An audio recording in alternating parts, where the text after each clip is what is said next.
Hello viewers, আসসালামু আলাইকুম। আমি মমতাজ কুকিং ফুড থেকে বলছি। নতুন বছরের সবাইকে শুভেচ্ছা।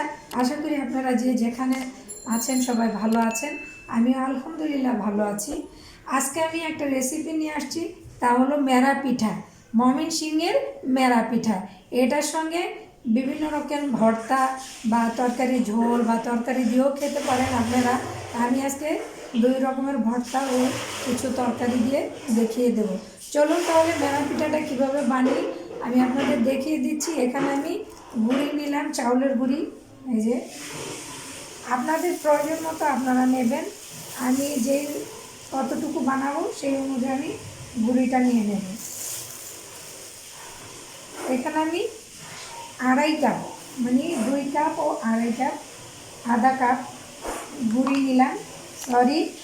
এটা দিয়ে আমি কিভাবে গুঁড়িটা তৈরি করবো আপনাদেরকে দেখিয়ে দেবো। চলুন তাহলে।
ময়মনসিংহের মানুষ কিন্তু বেশিরভাগ এই মেরা পিঠাটা বানিয়ে খায়। তা আমিও চেষ্টা করেছি, জানি না ওনাদের মতো পেরেছি কি না, তবে যথেষ্ট চেষ্টা করেছি। তা আপনারা এভাবে চাইলে বানিয়ে খেয়ে দেখতে পারেন। এই পিঠাটা আপনি গোশতের তরকারি বা বিভিন্ন লাউ তরকারি, বিভিন্ন তরকারি আর শুটকির ভর্তা দিয়েও খেতে পারেন। আমি কিন্তু এই পিঠাটা খাওয়ার জন্য এখানে দেখুন, এখানে আমি এই পিঠাটা খাওয়ার জন্য আমি আমার বাচ্চাদের জন্য শুটকির ভর্তা এই যে তৈরি করেছি। দেখুন এই যে শুটকির ভর্তা 2 রকমের, লইট্টা শুটকি আর পাতা শুটকি বলে এই শুটকিটা, ফেওয়া শুটকি। গরুর গোশত আমি ভাজা ভাজা করেছি, একদম ভাজা। সে ভাজা গোশত এখানে ফুলকপি, চিংড়ি মাছ, আলু দিয়ে রান্না করেছি। এখন আমি যেটা দিই মানে আমার বাচ্চাদের পছন্দ ওটা দিয়েই খাবে। যদি আপনাদের ভালো লাগে আপনাদের এই পিঠাটা, তাহলে অবশ্যই লাইক দিবেন, কমেন্ট করবেন, সাবস্ক্রাইব করতে ভুলবেন না। আপনাদের একটা সাবস্ক্রাইব, লাইক আমার জন্য অনেক কিছু। তবে আমি আবার ফিরে আসবো ইনশাল্লাহ অন্য কোনো পিঠা বা অন্য কোনো রেসিপি নিয়ে। আপনারা ভালো থাকেন, সুস্থ থাকেন। আল্লাহ হাফেজ, আসসালামু আলাইকুম।